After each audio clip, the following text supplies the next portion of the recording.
CVE, Center for Veterans Enterprise, Vet Biz, you'll talk about that. The VIP, veteran owned, and we've got these two categories. We've got these two categories of veterans that we are referring to. You hear me talk about veteran owned businesses, and you hear me talking about service disabled veteran owned businesses. Now, are we clear on who qualifies as a service disabled veteran? Anybody got any questions? Because we also have disabled veterans. There's a difference between a disabled veteran and a service disabled veteran. Anybody know the difference? The difference is if you're a veteran and your disability was incurred or aggravated during your time in service, and it has been deemed as such by the VA or the Department of Defense, then you're considered a service disabled veteran. If you got out of the service later on and you hurt your knee or you hurt your back and you have a disability, you're a disabled veteran, but you're not a service-connected disabled veteran. And for the purposes of this federal program for contracting, the preference applies to service disabled veterans. Okay? Trying to reach you and do business with you, but they're not, you don't have that extra preference, that mandatory piece I've been talking about as a service disabled veteran business. Okay? And as I mentioned before, what we'll be talking about tomorrow afternoon, if you're a veteran and you may have had an injury or some illness or something during the time you were in service, and you never filed a claim for it, there's no time limit to file a claim. So 30 years, like Ron, 48 years later, you can still file a claim, which he did, by the way, a few years ago. Ron's a Marine Corps veteran, and we met about 5 or 6 years ago. And Ron had heard a little bit, kind of a briefing like this. He had already been doing business for about 20 years in facilities management and doing quite well. But he heard about this program about services. He said, well, you know, how do I qualify? And I explained to him what I'm explaining to you guys.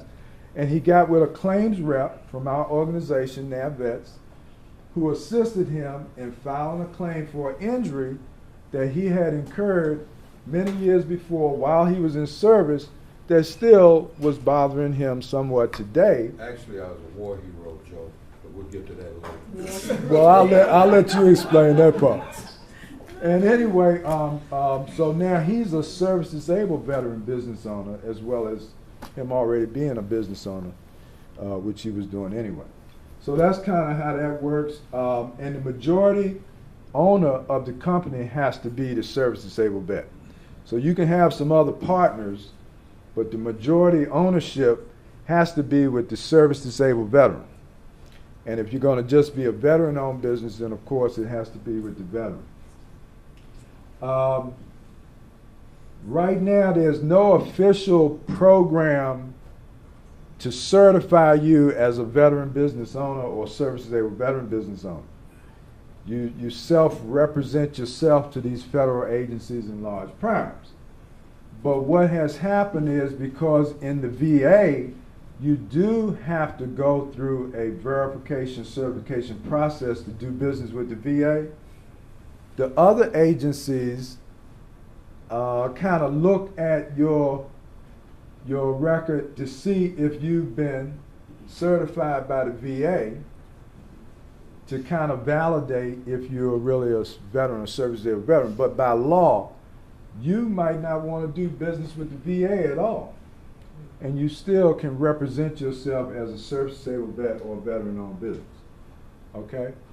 And sometimes if you're challenged on that, and Billy, I'm sure he's going to hit on this now. I see Billy Jenkins just came in. He's going to tell you about these laws that we're going over this morning, 108, 183. that you can bring a copy with you when you talk to some of these contracting people to remind them what the law actually says, and that helps. Okay? So I'm about to wrap it up and get ready to turn it over. Anyway, where we are today, it's been nearly 11 years since we've been trying to achieve this 3% minimum, and most agencies still haven't got there. And one of the largest agencies or departments who has not achieved it is the Department of Defense, the military departments. Now, they create the veterans. They create and put you in those situations where you actually become service-disabled vets, unfortunately. And we don't want to continue to see more service-disabled vets. So the ones that are out here that are trying to do business, we're trying to push on the Department of Defense to increase the opportunities for service-disabled vets now, while you still have an opportunity to do business. We had a very good briefing 2 weeks ago with Sean Crane, who's the director of the Navy Small Business Office, and they have now laid out a strategic plan to how they're going to increase contract opportunities to service-disabled vets. And right now, I think they're sort of like at 1.78%. The Department of the Army is probably at, they might be just over 2%. But keep in mind, these percentages, the dollar value per agency is different. So 2% with the Army might be $40 billion, whereas 2% with the Department of Agriculture might be just $100 million, because it's the percentage of their total services for that year, each year. And there's a record kept at the SBA. You can go to the SBA website and check out what the agency, the goal, what did they achieve each year. And you just usually lags about a year behind.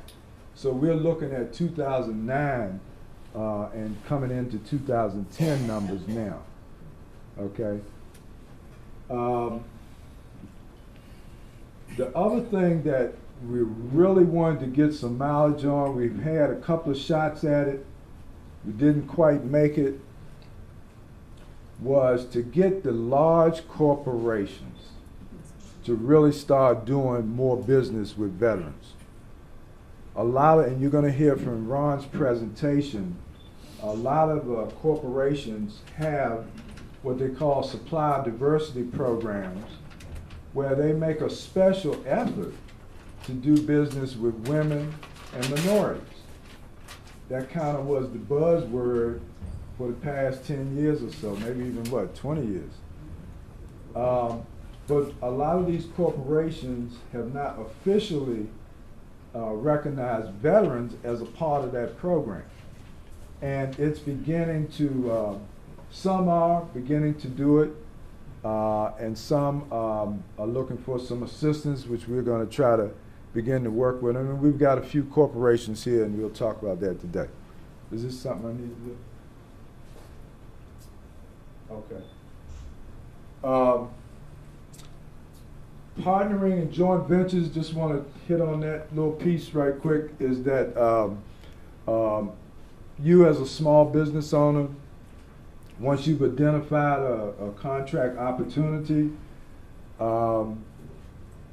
you may not feel, or you may know that you don't have the capacity, the team, the resources to go after that contract by yourself.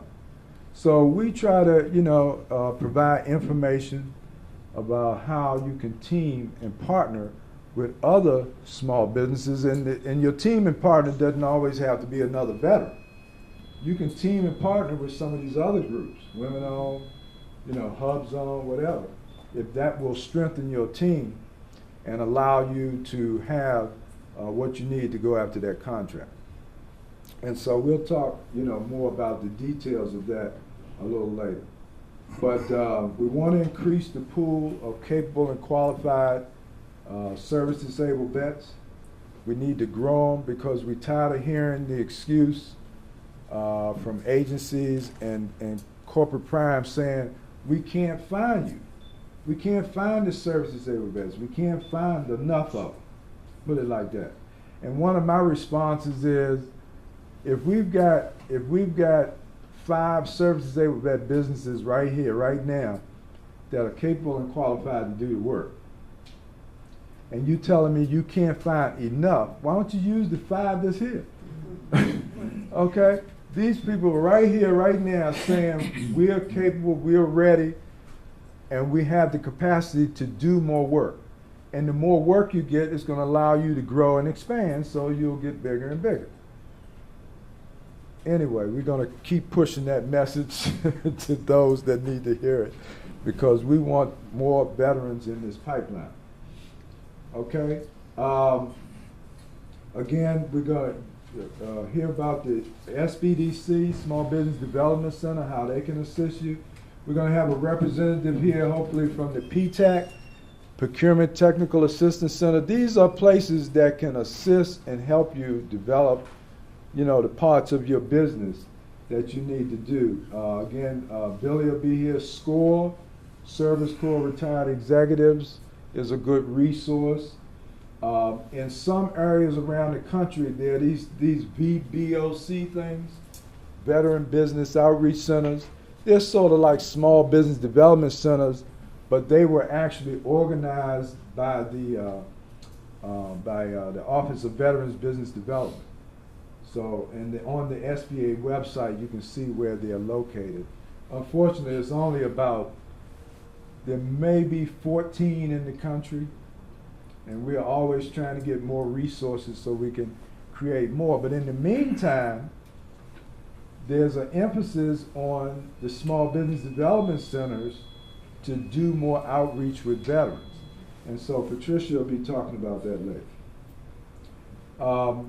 Some websites you can go to. All of the agencies have websites. You got to be familiar with.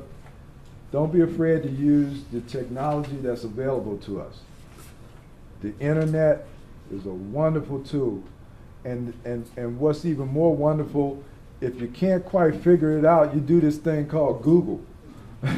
You Google it, and believe it or not, it will bring you back results. You got to spend your time doing a little homework, doing a little research, but the opportunities are there for you to do business either with the federal government and corporations. And then there's always those opportunities if you just want to do business in your local community, within your state or city. There's opportunities there too. They don't have a preference program, but still I would let them know. If you're a veteran, let them know.